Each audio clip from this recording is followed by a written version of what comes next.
Coucou tout le monde, j'espère que vous allez bien. Bienvenue sur ma chaîne Joy Channel, cette chaîne-là qui a pour but de sensibiliser et de réveiller les consciences par rapport à tout ce qui se passe autour de nous, dans notre environnement, notre pays, notre ville, dans le monde entier.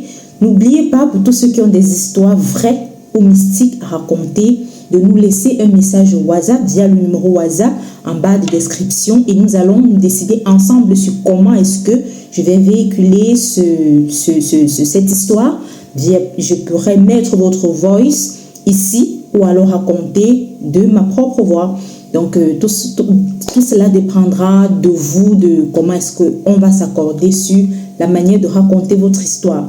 Déjà, n'oubliez pas de liker, de partager, de commenter, de vous abonner parce que cela peut aider quelqu'un autour de vous. Déjà, nous allons passer à l'histoire.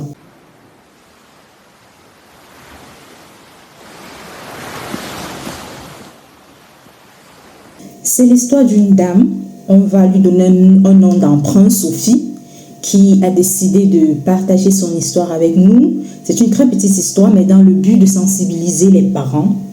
Les parents qui vivent avec des enfants à la maison, ou alors je sais pas trop, en fait, les parents qui ont des personnes à la maison, ça peut ne pas être des enfants, mais de toujours prendre en considération ce que te dit ton enfant ou ton prochain, quelqu'un que tu héberges chez toi, tout dépend de comment ça se fait. Sophie nous raconte qu'elle est maman d'une petite fille et aujourd'hui sa fille a pratiquement 14 ans, 15 ans, mais à l'époque sa fille devait avoir 8 ans, 9 ans par là, 7 ans, 8 ans, et sa petite fille avait pour habitude de ne pas dormir seule. Et elle se disait que ce sont des caprices d'enfants. Vous voyez un peu du genre, quand vous êtes à la maison avec l'enfant sommeille, vous lui dites va te coucher, elle commence à pleurer, elle dit non, je n'ai pas sommeil et tout. En fait, l'enfant, tu vois que l'enfant sommeille, mais l'enfant te dit qu'elle n'a pas sommeil. Un jour, elle était au salon avec son mari et sa fille, et elle voyait comment sa fille somnolait, du genre, l'enfant fait ça. Elle dit à sa fille, va te coucher, tu as sommeil et tout. Sa fille commence à ouvrir les yeux, genre non maman, j'ai pas sommeil. Donc sa fille commence à combattre le sommeil, j'ai pas sommeil. Sa mère lui dit mais je vois tu es en train de dormir, va te coucher, ça te fera du bien. Et en plus il est déjà 23h, c'était pendant les vacances. Il est déjà 23h, va te coucher, ça te fera du bien. Elle dit à sa mère non maman, j'ai pas sommeil, je veux pas dormir. Elle commence à pleurer. Et ça se passait chaque fois. Elle dit qu'elle va même mettre l'enfant au lit, genre, ok, allons se coucher ensemble. Elle va avec l'enfant dans la chambre, elle fait coucher l'enfant, elle se couche à côté de sa fille. Dès que l'enfant s'endort, elle revient au salon retrouver son mari. Mais quelque temps après, elle voit comment les rideaux du salon sont en train de bouger. Quand elle va guetter, elle se rend compte que c'est l'enfant qui s'est réveillé. Et l'enfant est là, au couloir, derrière les rideaux, debout, en train de les observer au salon. Donc l'enfant ne voulait pas dormir. Ça arrivait même qu'elle puisse dormir avec l'enfant sur son lit avec son mari. Plusieurs fois, ça lui était arrivé de dormir avec l'enfant dans sa chambre et tout parce que l'enfant ne voulait pas dormir. L'enfant ne faisait que pleurer. Sa mère lui dit même que, Sophie lui dit même que, ok, tu peux dormir avec la lumière, je ne t'aime pas. Elle dit non, elle ne veut pas. Elle veut juste dormir avec ses parents et tout. Sophie dit qu'elle ne comprenait pas.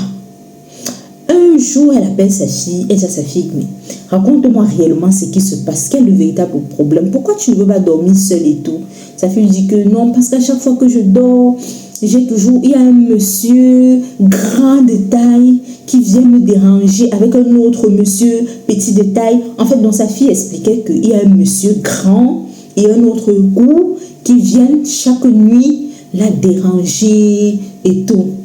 Sa mère a dit que non, ça c'est un cauchemar. C'est parce que tu regardes trop les dessins animés et tout. Sa mère a dit qu'elle a même commencé à réduire son visionnage. Donc sa mère n'acceptait plus qu'elle regarde beaucoup les dessins animés. Et sa mère sélectionnait même le type de dessin animé qu'elle pouvait voir pour éviter qu'elle ait ce genre de cauchemar dans la nuit et tout.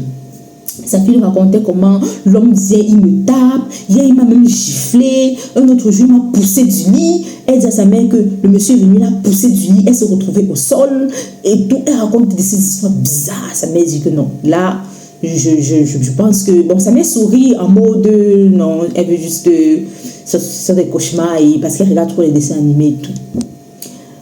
Un mois peut-être plus tard, après que l'enfant ait raconté tout ce que l'enfant a raconté là, sa maman dit qu'elle se réveille un matin, l'enfant est en larmes, l'enfant en pleure et l'enfant, sa température, l'enfant a la fièvre. Elle se dit que non, c'est peut-être un petit palu qui veut déranger l'enfant, une petite fièvre et tout. Elle prend un médicament, elle donne à l'enfant. Mais elle se rend compte qu'elle voulait laver l'enfant, que les ongles de l'enfant, on a coupé les ongles de son enfant en deux. Donc du genre, tu as l'ongle comme ça, mais on a coupé, donc on est venu et on a coupé tes ongles en deux. Sur tous tes doigts. Donc, toute ta main là, on a coupé les ongles des doigts en deux. Ça m'excuse. Ça, c'est quoi ça?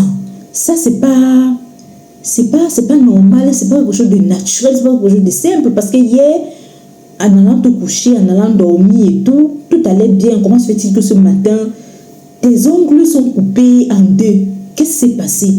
Ça m'a dit que ça, c'est pas un truc naturel. Ça m'appelle dans son pasteur, Sophie appelle dans son pasteur et lui explique la situation. Son pasteur arrive à la maison. À peine son pasteur a vu l'enfant, il a commencé à prier. Il a dit, ah, il y a un esprit maléfique dans cette maison. Je sens la présence. En fait, le Saint-Esprit a dévoilé à cet homme de Dieu que la maison était hantée. Et cette entité qui hantait la maison là, ça charnait sur cette petite fille dans le but de la détruire, de voler sa destinée, son étoile, et lui donner un esprit on dit quoi, spirit of lost. Comment ça se dit? L'esprit de perdition, oui, l'esprit de perdition, de retard, l'esprit de... En fait, ça voulait détruire l'enfant dans tous les sens. Vous voyez le genre d'enfant que tu as un enfant, ton enfant est brillant, à un certain moment, l'enfant ne veut plus aller à l'école, l'enfant ne veut plus rien faire, l'enfant devient une petite fille délinquante et tout. En fait, l'esprit était dans la maison pour détruire la petite fille. Donc, ça après des sens de prière, de délivrance, de prière, de délivrance, de jeûne, de prière, de délivrance, que l'enfant a été délivré. Et jusqu'à présent, la maman s'est donnée, s'est consacrée vraiment en Christ et elle s'est mise à fond dans la prière. Et pour le moment, tout va bien. En fait, elle a tenu à raconter cette histoire pour sensibiliser les parents. Toujours écoutez vos enfants. Ne dites pas que non, l'enfant raconte du n'importe quoi. Peu importe l'âge de l'enfant, prenez le temps d'écouter, de comprendre ce que l'enfant vous dit et d'essayer de chercher des moyens de solution, des moyens pour satisfaire et pour rassurer l'enfant. Ne pas rejeter l'enfant, genre non, tu déranges, c'est parce que tu regardes trop les dessins animés, non, c'est juste parce que tu as peur, tu ne veux pas dormir seule, une vieille fille comme toi, à 8 ans, tu ne veux pas dormir seule, un peu les trucs comme ça. Donc, elle encourage les jeunes mamans à toujours écouter les enfants, à comprendre ce que l'enfant te dit et prendre le temps de prier, consacrer ta maison. À chaque fois que tu vas aller au lit, prier avec ton enfant, sur ton enfant, avant qu'il n'aille au lit pour éviter ce genre de choses. C'était toute l'histoire d'aujourd'hui. Donc, n'hésitez pas à partager, à liker, à commenter et à nous laisser vos histoires pour qu'on puisse partager dans le but de sensibiliser. Merci, à bientôt, bye bye.